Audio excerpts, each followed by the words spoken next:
గురుభ్యో నమః. అందరికీ నమస్సు మాంజలి. వెంకట్ సార్ ఆన్లైన్ యాప్కి స్వాగతం. రాబోయే టెట్ మరియు డిఎస్సి ఏపీ మరియు తెలంగాణ వారికి శుభప్రదంగా మీకు ఒక వార్త తీసుకురావడం జరిగింది. వెంకట్ సార్ ఆన్లైన్ యాప్ ద్వారా స్కూల్ అసిస్టెంట్ సోషల్ మొత్తం సిలబస్ మరియు టెట్కి కావలసినటువంటి తెలుగు మరియు ఇంగ్లీషు మరియు సైకాలజీ కూడా బోధిస్తున్నాము. కాబట్టి యాప్ డౌన్లోడ్ చేసుకోండి. బోధన మాది, సాధన మీది, విజయం ఇద్దరిది. మర్చిపోకండి. ఇక రాబోయేటటువంటి ప్రశ్నాపత్రం ఎలా ఉండవచ్చు, ప్రశ్నల్లో మార్పు ఎలా ఉంది, సరళి ఎలా ఉంటుంది, ఒకప్పుడు ప్రశ్నలు ఎలా ఉండేవి, ఇప్పుడు ఎలా రావచ్చు అనేటటువంటిది మనము తెలుగులో భాగంగా చర్చించుకునే అంశం చేద్దాం. నా పేరు హరీష్ చారి. ఆంధ్ర, తెలంగాణ, రాయలసీమ పలు కోచింగ్ సెంటర్లలో తెలుగు బోధన గావిస్తూ ఉంటాను. అందులో భాగంగా ఈరోజు మనం కొన్ని ప్రశ్నలు, సమాధానాలు ఎలా సాధించాలి మొదలైనటువంటి అంశాలు చర్చించుకుందాం.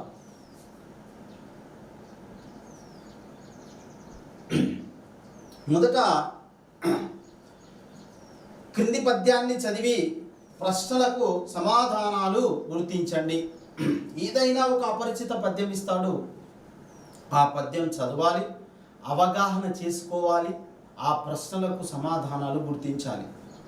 గురుగారు, అవగాహన అనేటటువంటిది ఉంటేనే ఆ పద్యమును సాధించగలము. ఓకేనా? ఇప్పుడు చూడండి, ఒక పద్యం ఇచ్చాడు, ఆ పద్యం గమనించండి. వేలుపులైన లావు చెడి వేదన పొందుచున్, ఆ విషానల జ్వాలలు సోకిన చత్తురు చత్తురు వీనేడిది ఏమి చోద్యము, ఆబీల విషాగ్ని హేతి చయ పీడకు ఓర్చియు గ్రమ్మ అంగా ఈ బాలుడు మృతనాశతము భగ్నముగా వెసంద్రొక్కి ఆడెడున్. ఇది పద్యము. చదవడానికి ఇంత క్లిష్టంగా ఉంది.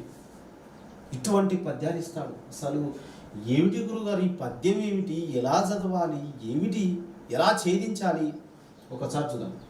వేలుపులైన లావు చెడి వేదన్ పొందుచున్, ఆ విశాల జ్వాలలు సోకినంతటన్ చత్తురున్ బీనేడిది ఏమి చోద్యము, ఆ బీల విషాగ్ని హేతి చయ పీడకున్ ఓర్చియున్ క్రమ్మ అంగనీ బాలుడు ఈ బాలుడు మృతనాశతము భగ్నముగా విసంద్రొక్కి ఆడెడు. ఇది పద్యం. ఓకేనా? మనము చాలా క్లిష్టంగా తెలుగు అక్షరాలు చదువుకుంటాం. బట్ పద్యం వచ్చినప్పుడు మనము ఏం చేయాలి అనగా, పదాలను విడదీస్తూ చదువుకోవాలి, తెలిసినటువంటి అర్థాలు రాసుకోవాలి, తర్వాత ప్రశ్నలకు వెళ్ళాలి. ఒక్కసారి చూడండి. వేలుపు ఏమిటి? వేలుపు అనగా అంటే, వేలుపులు అంటే దేవతలు. వేలుపు అంటే దేవతలు. ఓకేనా? వేలుపులు అనగా ఏమిటి గురుగారు అంటే దేవతలు.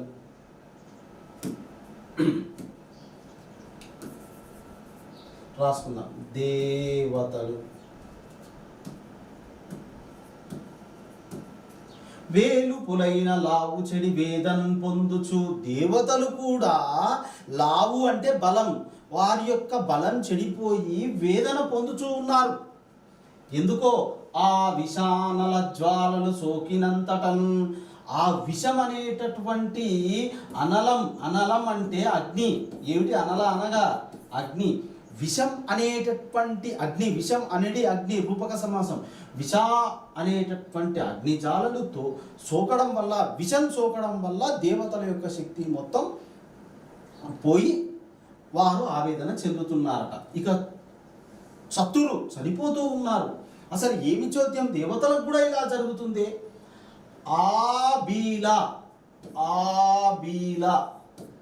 ఆబీల అంటే భయంకరమైన, ఆబీలము అంటే భయంకరమైన, తెలుగులో ఇటువంటి పదాలు ఉంటాయి. ఆబీలములు అంటే భయంకరమైన, ఆబీల విషాగ్ని, విషమనేటటువంటి అగ్ని చేత ఆ పీడకు ఓర్చుకోలేక దేవతలు ఇలా అయిపోతున్నారట. కానీ అటువంటి భయంకరమైనటువంటి విషమనేటటువంటి అగ్నిని కూడా ఓర్చుకొని ఈ బాలుడు, ఏ బాలుడట, ఈ బాలుడు అంటే ఎవరు? గోపాలుడు. అవునా? బాలుడు అంటే శ్రీకృష్ణుడు. బాలుడు అంటే ఎవరయ్యా అంటే శ్రీకృష్ణుడు. ఓకేనా? ఈ బాలకృష్ణుడు, బాలుడు అనగా ఎవరు? ఈ బాలకృష్ణుడు మృతనాశతము ఇది రాంగ్ పడింది, మృత కాదు ఇది, ఇది ఫావత్, ఇది ఇప్పుడు వచ్చింది. మత్ ఫనాశతము, ఫనము అనగా ఏమిటి? ఫనము అనగా, ఫన అంటే పాము. ఈ పాము పడగతో ఉన్నటువంటి పాము పాము ఫనాశతము అంటే పాము పడగలతో ఉంది అని అర్థం. ఇప్పుడు చూడు, ఈ పాము పైన పడగలు విప్పి ఉంది. అది ఆ పడగలు విప్పి ఉన్న పాము పైన విషం ద్రొక్కి దాన్ని తొక్కుతూ ఆడుతున్నాడు అంటే నాట్యం చేస్తున్నాడు. ఎవరయ్యా అంటే శ్రీకృష్ణుడు. ఇది బమ్మెరపోతన రచించిన భాగవత పురాణంలో ఉన్న పద్యం. దీని భావం అర్థం చేసుకోండి సార్. శ్రీకృష్ణుడు, బాలకృష్ణుడు యమునా నదిలో ఉన్నటువంటి ఒక పాము ఉంటుంది. ఓకేనా? ఆ పాము పేరు కాళీయం అనేటటువంటి పాము ఏం చేస్తున్నాడు? విషాన్ని చిమ్ముతున్నాడు. తద్వారా దేవతలు కూడా వారి శక్తి సామర్థ్యాలు కోల్పోతున్నారు ఆ విషానికి. అటువంటి ఆ పాముకు 1000 పడగలు ఉంటాయి. 1000 పడగలు. ఆ 1000 పడగల పైన శ్రీకృష్ణుడు ఏం చేస్తున్నాడు? నాట్యం చేసి ఆ కాళీయుని మదాన్ని అనగదొక్కాడు. ఇది ఈ పద్యం యొక్క భావం. ఇప్పుడు ప్రశ్నలు గమనించండి. బాలుడు అనగా ఎవరు చెప్పు? ఆప్షన్: రాముడు, బలరాముడు, కృష్ణుడు, వామనుడు. శ్రీకృష్ణుడు. అంటే మనకు పద్యం అవగాహన అవుతే తప్ప ప్రశ్నలు ఛేదించలేవు. ఊరికే బిస్కెట్స్ వేస్తే 30కి 30 రావు. 30కి 30 తెలుగులో సాధించడం ఎలా అని అంటే బోధనను అవగాహన చేసుకోవడం ఎలా, తెలుగులో పదజాల అభివృద్ధి చేసుకోవాలి. అవునా? ఇంగ్లీష్లో అయినా వొకాబులరీ అనేటటువంటిది అభివృద్ధి చేసుకోవాలి. తెలుగులో పదజాలం అనేటటువంటిది రావాలి. అనేక పదాలకు అర్థాలు తెలిస్తే నీకు ఆ పద్యాన్ని ఏదైనా కొన్ని అర్థాలు రాసుకోగలవు. అప్పుడు నీకు ఆ పద్యం అనేటటువంటిది, భావం అనేటటువంటిది అవగాహన అవుద్ది. మరొక ప్రశ్న: బలమును కోల్పోయిన వారెవరు? వేల్పులు అంటే దానవుల, దేవతల, మానవుల, యక్షుల? దేవతలు. దానవులు అంటే రాక్షసులు. ఇక్కడ దేవతలు అనేటటువంటిది రైట్ ఆన్సర్. మరొక ప్రశ్న: విషము దేనితో సమానము? విషల, అనల అని చెడ. అనలం అనగా అగ్ని అని చెప్పాను, అంటే ఆన్సర్ నిప్పు. సర్పముకు ఎన్ని పడగలు? 1000, 100, 1,00,000, 2. 1000 పడగలు ఉన్నాయి. దానికి 1000 పడగలు ఉంటాయి. ఆ సర్పం పేరు అడిగితే బాగుండేది, కానీ ఇలా అడిగాడు. బాలుడు ఏమి చేస్తున్నాడు? పాట పాడుతున్నాడు, నాట్యం చేస్తున్నాడు, చక్కగా మాట్లాడుతున్నాడు, చిత్రం గీస్తున్నాడు. అంటే పడగల పైన, పాము పైన ఏం చేస్తున్నాడు? ఆ శ్రీకృష్ణుడు నాట్యం చేస్తున్నాడు. ఈ విధంగా 5కు 5 మనము సాధించాలి. పలుకుబడుల భాష కావాలి అని ఎవరు అన్నారు? ఇది తెలంగాణ పాఠ్యపుస్తకంలో యాది అనేటటువంటి ఆత్మకథ నుండి గ్రహించబడినటువంటి ఎవరి భాష వాళ్ళకు వినసొంపు అనేటటువంటి లెసన్ నుంచి గ్రహించబడింది. కాళోజీ నారాయణరావు గారు ఏమన్నాడంటే భాష 2 రకాలని చెప్పాడు. ఒకటి పలుకుబడుల భాష, బడి పలుకుల భాష. మామూలుగా సమాజంలో మాట్లాడేటటువంటి భాష వేరు, పాఠశాలల్లో మాట్లాడేటటువంటి భాష వేరు. పాఠశాలలో మాట్లాడేటప్పుడు మనము ప్రామాణిక తెలుగు భాషే మాట్లాడాలి. కొందరు పాఠశాలలో కూడా తెలుగు ఉపాధ్యాయులు ఈయన వచ్చిండు, ఆయన పోయిండు, చంపిండు, పోయినాం, వచ్చినాం, ఈ విధంగా పాఠం బోధించరాదు. ప్రామాణిక భాషే బోధించే ప్రయత్నం చేయాలి. ఒకవేళ ఆ పాఠం తెలంగాణ భాషలో ఖచ్చితంగా ఉంటే ఆ పాఠాన్ని మనము తెలంగాణ భాషలోనే చెప్పే ప్రయత్నం చేయాలి. అర్థమవుతుందా గురుగారు? ప్రతీది పద్యం కూడా చదివి ఆ పద్యం భావం కూడా గిట్ల వేసిండు, గిట్ల చంపిండు, గాడపోయిండు, గీడపోయిండు, తెలుగు ప్రామాణిక భాష మాట్లాడాలి అని చెప్పాడు కాళోజీ నారాయణరావు గారు. ఇప్పుడు చెప్పు, పలుకుబడుల భాష కావాలి, మన తెలంగాణ భాష ప్రపంచం మొత్తం పలుకుబడు భాష కావాలి అని చెప్పాడు. ఎవరు సార్ అంటే కాళోజీ నారాయణరావు. తదుపరి రాగంలో గుమ్మన్న గారి లక్ష్మీ నరసింహ శర్మ ఏ రాగంలో ప్రసిద్ధి? మనము శతకం అనేటటువంటిది బోధించేటప్పుడు కోడి చెప్పాం, విశ్వనాథేశ్వరుని ముందు గుమ్మడికాయ కొట్టాం అని. ఓకేనా? విశ్వనాథేశ్వరుని ముందు గుమ్మడికాయ కొట్టాం, ఇది కోడు. ఇప్పుడు చెప్పు, గుమ్మన్న గారి లక్ష్మీ నరసింహ శర్మ గుమ్మడికాయ, విశ్వనాథేశ్వర శతకం, శ్రీ విశ్వనాథేశ్వర శతకకర్త గుమ్మన్న గారి లక్ష్మీ నరసింహ శర్మ. చూసావా, కోడు ఉండడం వల్ల ఇంత సులభంగా బోధించవచ్చు. ఈయన ఇందోల రాగంలో ప్రసిద్ధి అని మనకు పరిచయంలో ఆయన కవి పరిచయంలో నేర్చుకున్నాము. కాబట్టి ఇందోలం అనేటటువంటిది టిక్ చేయండి. నెక్స్ట్ ప్రశ్న, అష్టాదశ పురాణాలను రచించిన వాడెవడు? మొత్తం పురాణాలని 18 పురాణాలు.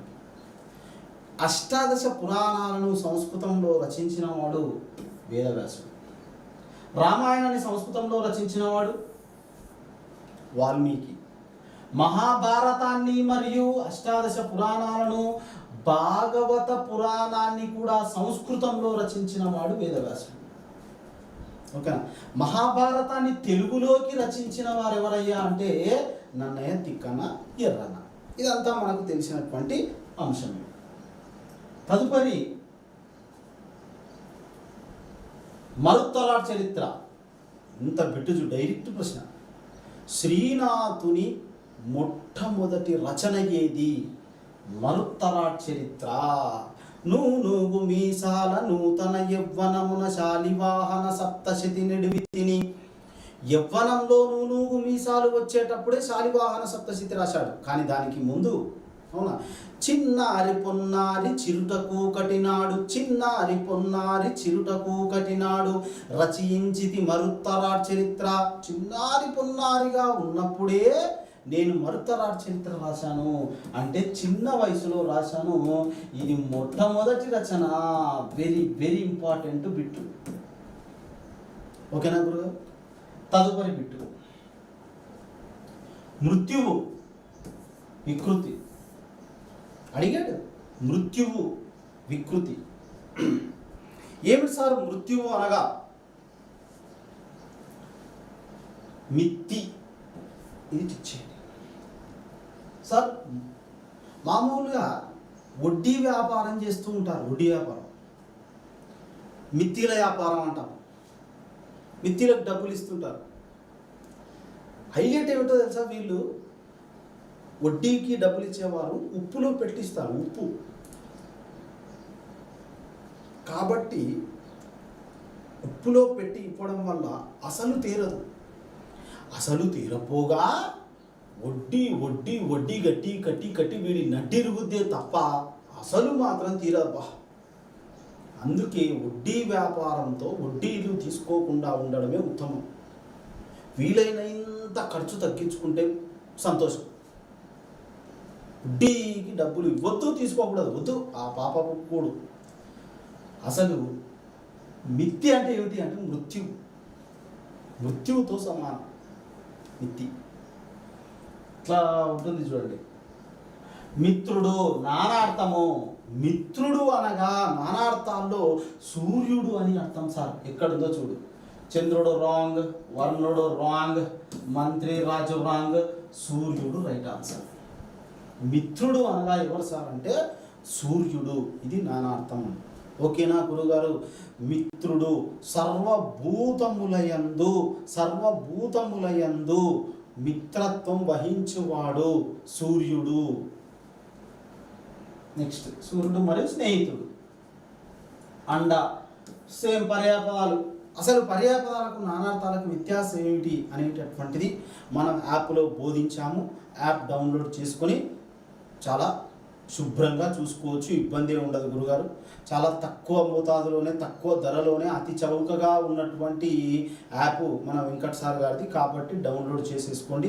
ఇబ్బంది ఏమీ ఉండదు మాస్టర్ అని. పైగా పండగ సందర్భంగా ఆఫర్ కూడా పెట్టడం జరిగింది. ఒకసారి చూసి. అండ అనగా అండ ఆసరా తోడు, డైరెక్ట్ బిట్టు ఏమీ లేదు అందులో. తర్వాత గురువు వ్యుత్పత్త్యర్థం. ఒక పదం ఎలా పుట్టింది అని చెప్పే పదాలను వ్యుత్పత్త్యర్థాలని అంటారు. అజ్ఞానం అనే అంధకారాన్ని తొలగించువాడు గురువు. చెప్పేసి అయిపోయింది. అజ్ఞానం అనే అంధకారాన్ని తొలగించువాడు, చీకటిని తొలగించువాడు గురువు. Direct bit. సత్యము వ్యతిరేకార్థ పదము. ఏమిటిది ఇంత ఎల్కేజీ బిట్టు? అసత్యము. మూడు కన్నులు కలవాడు అనే వ్యుత్పత్తి అర్థం ముక్కంటి లేదు, త్రినేత్ర కాదు, త్రినేత్రములు. ఇది మూడు సంఖ్య గల కన్నులు. ఇది ద్విగు సమాసం. ఓకేనా? అతడు అడిగింది మూడు కన్నులు కలవాడు, త్రినేత్రుడు, బహుర్వీహి సమాసం. కాబట్టి ఆన్సరు త్రినేత్రుడు. మూడు కన్నులు కలవాడు. ఎవరయ్యా అంటే శివుడు. మూడు కన్నులు కలవాడు ఎవరు? శివుడు. శివుడికి ఎన్ని కన్నులు? మూడు కన్నులు ఉంటాయి. ఏవేవి అని అంటే ఒక కన్ను సోముడు, ఒక కన్ను సూర్యుడు, ఒక కన్ను అగ్ని. సోముడు అంటే చంద్రుడు అని అర్థం. సోముడు అనగా చంద్రుడు అని అర్థం. శివునికి మూడు కన్నులు. ఏవేవి? చంద్రుడు, సూర్యుడు, అగ్ని. మీరు అఖండ సినిమా చూసారా? మా బాలయ్య బాబు ఇంటర్వెల్ తర్వాత అఖండ ఆగమనం అని ఉంటుంది చూడు. ఎవడ్రా నువ్వు అంటే సోమ సూర్య అగ్ని లోచనుడు. లోచనం అంటే కన్ను. సోమ సూర్య అగ్ని లోచనుడు, శ్వేత వృషభ వాహనుడు, శూలబాణ భుజంగ భూషణుడు, త్రిపురనాశక రక్షకుడు శివుడు. మామూలు ఉండదు. శివుడికి ఎన్ని కన్నులు అంటే మూడు కన్నులు. ఏవేవంటే చంద్రుడు, సూర్యుడు, అగ్ని అని చెప్పండి. ఇంకేనా? ఎవరైనా నాలాంటి వాడు మూర్ఖుడు వచ్చి భగవంతుని చూయించు అని అంటే ఒక్క 5 నిమిషాలు సూర్యుడిని చూడయ్యా అని చెప్పాలి. మనం సూర్యుడిని నేరుగా చూడలేము. అంత కిరణాలు ఎన్నో వేలకు వేల కిలోమీటర్ల దూరంలో ఉన్నటువంటి సూర్యుడిని ఒక్క 5 నిమిషాలు చూడలేము కదా అయ్యా. అంత దూరంలో ఉన్నటువంటి సూర్యుడినే మనం ఒక్క క్షణం చూడలేకపోతున్నాము. ఇక సూర్యుడు అంటే ఒక చిన్న కన్ను శివుడికి. మొత్తం కటౌట్ నేను చూస్తావు, తట్టుకోలేవు అని చెప్పేసేయాల. అది తదుపరి ప్రశ్న. విద్యాలయము విడదీయండి అన్నాడు సార్. సో విద్యా ప్లస్ ఆలయము రాంగ్ ఆన్సర్. విద్యా ప్లస్ లయము రాంగ్ ఆన్సర్. విద్య ప్లస్ ఆలయము ఇది సేమ్ ఉన్నట్టుందే. రాంగ్. విద్యా ప్లస్ ఆలయము రైట్ ఆన్సర్. సార్ ఎందుకు దీర్ఘం ఉన్నదే రైట్ ఆన్సర్, ఇది ఎందుకు తప్పు అని అంటే సవర్ణ దీర్ఘ సంధి ఏ సంధి? సవర్ణ దీర్ఘ సంధి సంస్కృత సంధి. సంస్కృతంలో సంస్కృత పదాలే ఉండాలి నియమం. అసలు సంస్కృత పదం అంటే ఏమిటి అంటే శ్రీవాచకంబులకు దీర్ఘంబుండు పదాలు సంస్కృత పదాలు అని ఉంటుంది పరవస్తు చినేశ్వరి బాల వ్యాకరణంలో. శ్రీ పదాలకు దీర్ఘం ఉండాలి. ఇప్పుడు చెప్పు, విద్య అంటే ఎవరు? సరస్వతీదేవి. విద్య అనగా ఎవరు? సరస్వతీదేవి. సరస్వతీదేవి అనగా ఏ లింగం? శ్రీలింగం. అందుకే విద్య అనే పదానికి ఖచ్చితంగా దీర్ఘం ఉండాలి. విద్యా ప్లస్ ఆలయం, ఇది మనకు సరైన సమాధానం. ఓకేనా గురుగారు? ఇటువంటివి చాలా ట్రిక్స్ ఉంటాయి సార్. మామూలుగా మీరు పాఠశాలలో చదివేటటువంటి విద్య వేరు, ఆ ఉపాధ్యాయులు చెప్పే విద్య వేరు, ఫ్యాకల్టీలు బోధించేటటువంటి ఎంట్రన్స్ చెప్పేటటువంటి సిస్టమ్ వేరు. ఓకేనా? అది టీచింగ్, ఇది కోచింగ్. టీచింగ్కు కోచింగ్కు చాలా వ్యత్యాసం ఉంటుంది. ఓకేనా గురుగారు? టీచింగ్ చేసేవాడు టీచర్, కోచింగ్ చెప్పేవాడు కోచర్. ఇది కోచర్. కాబట్టి తెలుగు చదివాము, ఇంటర్మీడియట్లో చదివాము, 10th చదివాము.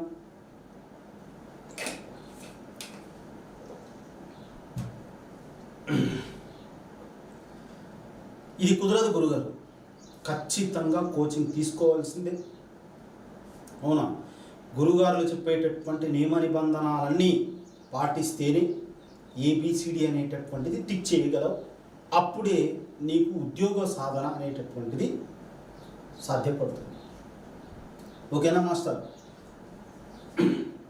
తదుపరి ప్రశ్న చూడండి. నేను కథ రాశాను. ఈ వాక్యం ఏ వాక్యం అంటాడు గురుగారు? ఏదైనా ఒక వాక్యం చివర బడి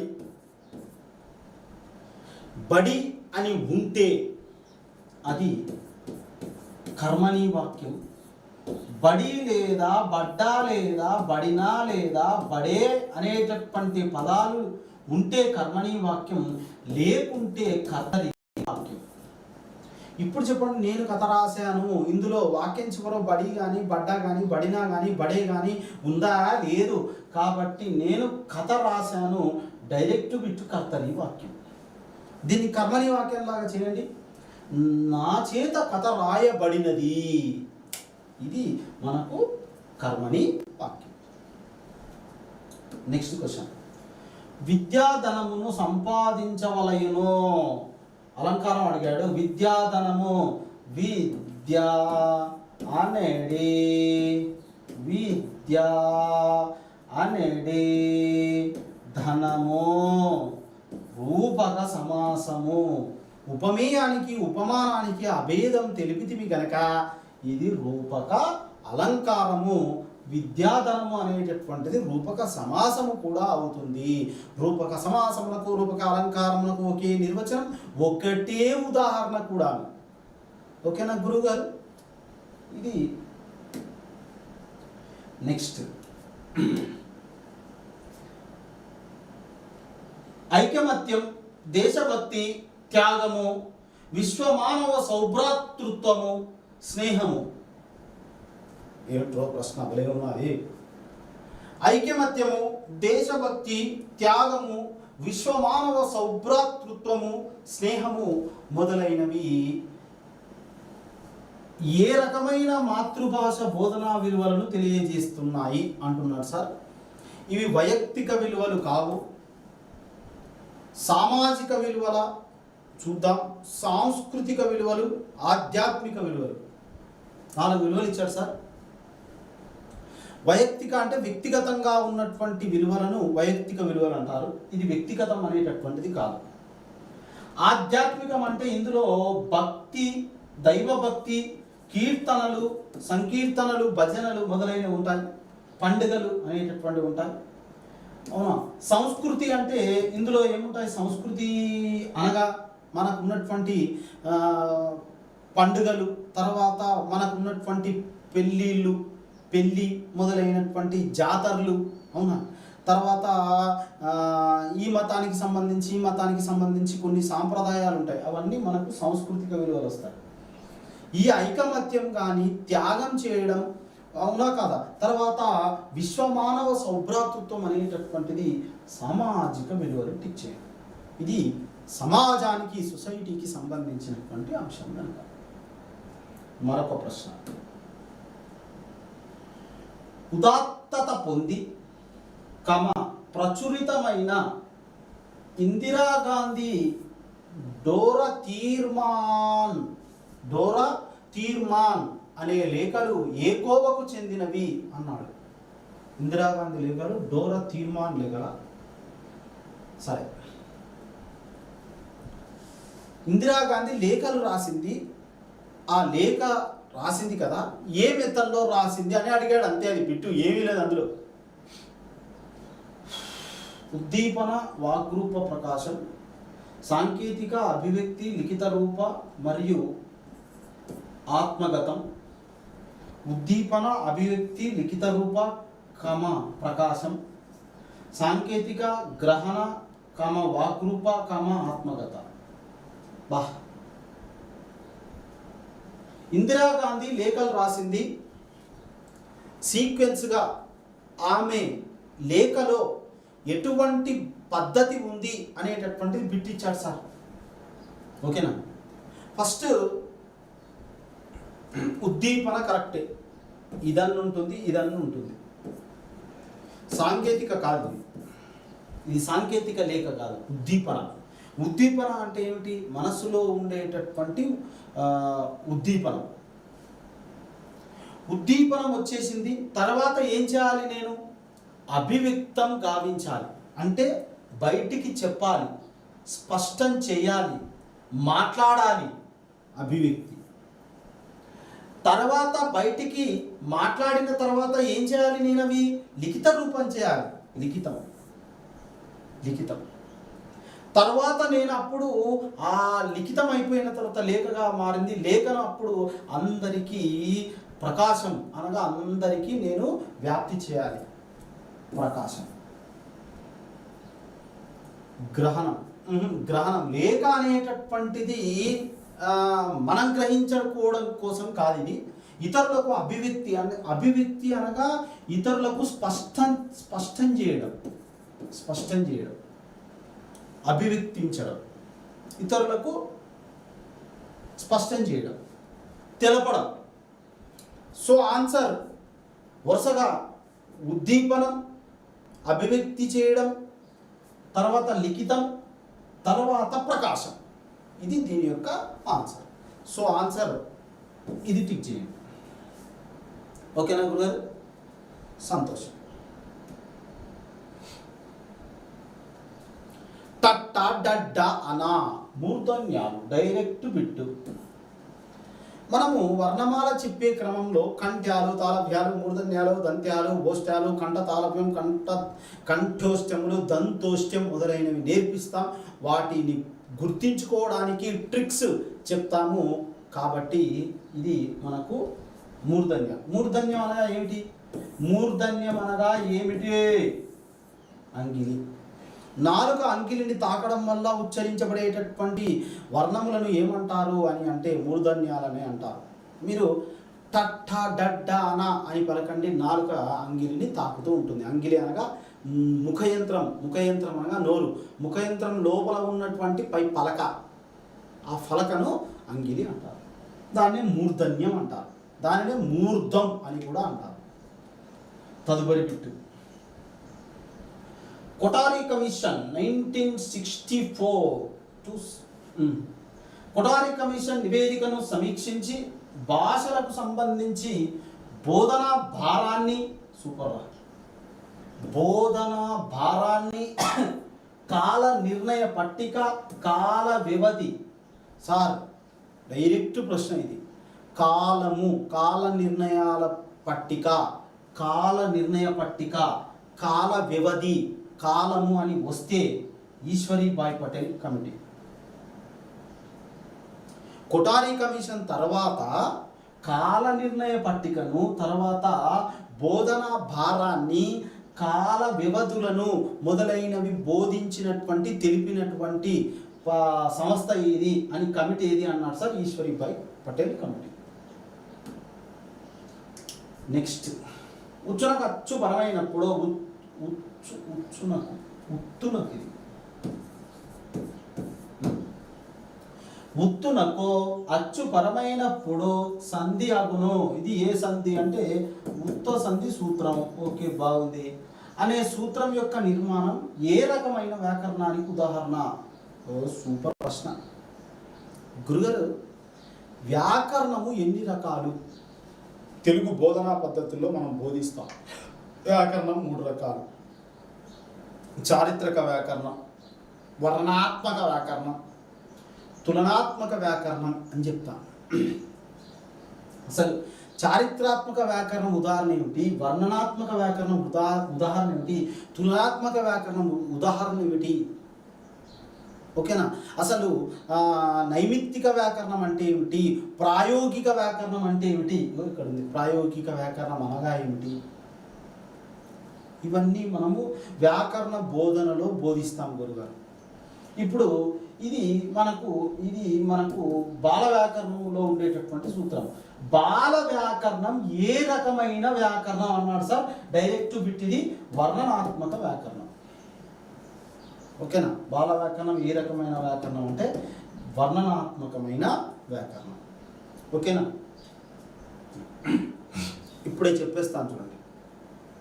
వర్ణనాత్మక వ్యాకరణానికి ఉదాహరణ బాల వ్యాకరణం మరియు ప్రౌఢ వ్యాకరణం. మర్చిపోవద్దు. పరవస్తు చిన్నేసూరి బాల వ్యాకరణం, బహుజనపల్లి సీతారామాచార్యుల వారి ప్రౌఢ వ్యాకరణం. ఈ 2 వర్ణనాత్మక వ్యాకరణం. ఇక నీకు బాల వ్యాకరణంలో కానీ ప్రౌఢ వ్యాకరణంలో కానీ ఏ బిట్ ఇచ్చినా వర్ణనాత్మక వ్యాకరణం టిక్ చేయి, అయిపోయింది.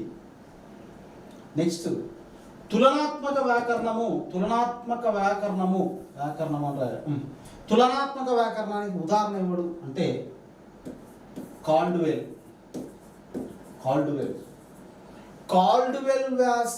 రచించిన వ్యాకరణం ఏది? తులనాత్మక వ్యాకరణం అంటించింది. ఇక చారిత్రాత్మక వ్యాకరణం ఏది అంటే వెరీ వెరీ ఇంపార్టెంట్. ఎన్నిసార్లు అడిగాడు ఈ బిట్టు. సిపి బ్రౌన్ రచించిన వ్యాకరణం ఏది? చారిత్రాత్మక వ్యాకరణం. ఇది వ్యాకరణం యొక్క రకాలు. ఒక బిట్టు ఉంటుంది మిత్రులు. ఇదేమిటి గురుగారు అంటే ప్రాయోగిక వ్యాకరణం అంటే ఏంటి అంటే ఉపాధ్యాయుడు పాఠము బోధిస్తూ ఉన్నప్పుడే మధ్యలోనే వ్యాకరణం బోధిస్తే ఆ బోధనను ఏమంటారు సార్ అంటే ప్రాయోగిక వ్యాకరణం అని అంటారు. సరే, ప్రశ్నాపత్రం రూపొందించుటకు ముందుగా పాఠ్యాంశాలు, తర్వాత బోధనా లక్ష్యాలు, ప్రశ్నలకు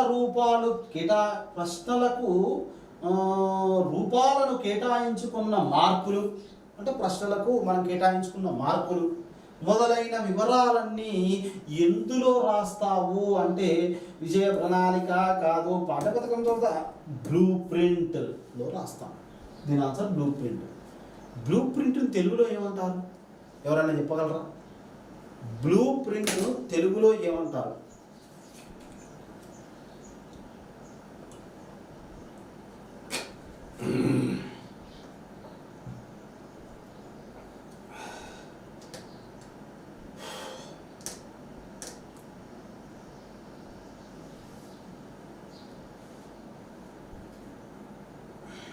శుభోదయం గురుగారు.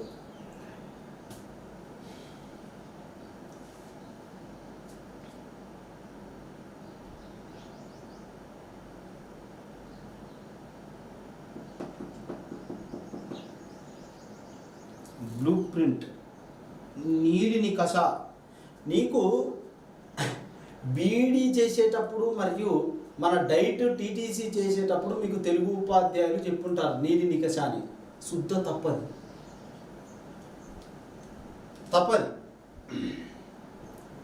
ఇక మనకు రాదు. బ్లూ ప్రింట్ను తెలుగులో ప్రారూపిక అంటారు. నేర్చుకోండి. ప్రారూపిక అంటారు తెలుగులో. సార్ చాలా క్లిష్టంగా ఉంటుంది గురుగారు తెలుగు భాష. మనం అనుకున్నంత స్థాయిలో ఉండదు. కందము గగబజ సనల డైరెక్ట్ బిట్. ఆన్సర్ 2. తదుపరి ప్రశ్న ఏమిటిది? మెథడాలజీలో కందం ఎందుకు ఇచ్చాడు?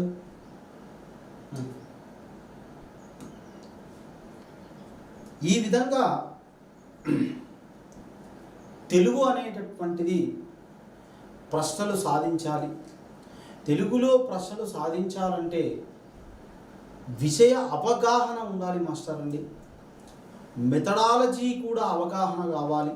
అవగాహన కావాలి అంటే గురువులు చెప్పేటటువంటి బోధన ద్వారా మీరు విజయం సాధిస్తారనేటటువంటిది మా యొక్క ఆలోచన. తద్వారా వెంకట్ సార్ ఆన్లైన్ క్లాసెస్ ద్వారా సోషల్తో పాటుగా టెట్కి కావాల్సిన తెలుగు, ఇంగ్లీష్, సైకాలజీ కూడా ఇదే స్థాయిలో ఇదే లోతు ఆలోచనలతో పరిశోధించి అన్వేషించి అనేకమైనటువంటి ప్రశ్నలకు సమాధానాలు చెప్తాం. అన్ని అంశాలను బోధిస్తాం. సంతోషంతో మీరు విజయం సాధిస్తారని ముగిస్తున్నాను. జై హింద్.